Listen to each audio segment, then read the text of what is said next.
Hello friends, ఈరోజు నేను ఎంతో టేస్టీగా హెల్తీగా ఉండే ఉప్మా గురించి అయితే చెప్తానండి.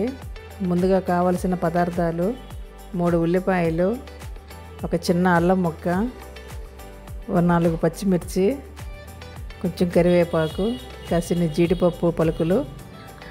ముందుగా స్టవ్ మీద కడాయి పెట్టి ఒక 4 స్పూన్ల ఆయిల్ వేసి బాగా హీట్ ఎక్కనివ్వండి. అల్లం నేను ఇలా మెత్తగా దంచి అయితే యాడ్ చేస్తానండి, పిల్లలు కూడా తింటారు కదా అని.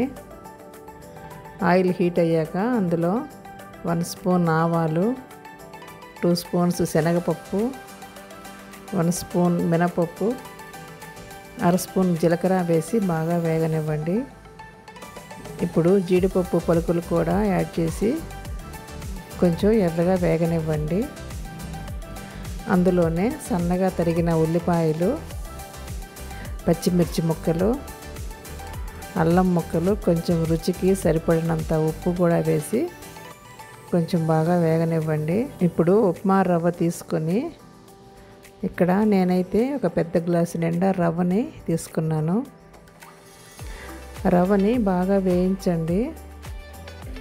నేను ఆల్రెడీ వేయించి పెట్టుకున్న రవ్వ అండి ఇది. వేయించి చల్లార్చి స్టోర్ చేసుకుంటే పురుగు అనేది పట్టకుండా ఉంటుంది. ఇప్పుడు రవ్వ బాగా వేగిన తర్వాత 3 గ్లాసెస్ వాటర్ని యాడ్ చేయండి. వాటర్ 3 గ్లాసెస్ యాడ్ చేయటం వలన ఉప్మా అనేది మెత్తగా స్మూత్గా ఉంటుంది. నీళ్ళన్నీ మరిగే వరకు ఉంచి బాగా ఒకసారి కలియబెట్టండి. అంతేనండి. ఈ ఉప్మాలో పల్లీలు, వేరుశనగపప్పు యాడ్ చేశాను.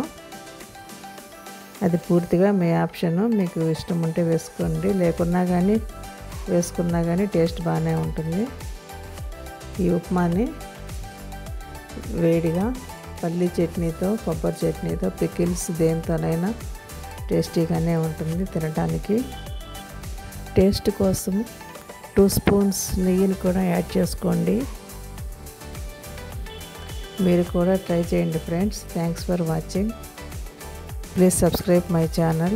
ఈ వీడియో కనుక నచ్చితే లైక్ చేయండి, మీ ఫ్రెండ్స్ అండ్ ఫ్యామిలీ మెంబర్స్కి షేర్ చేయండి.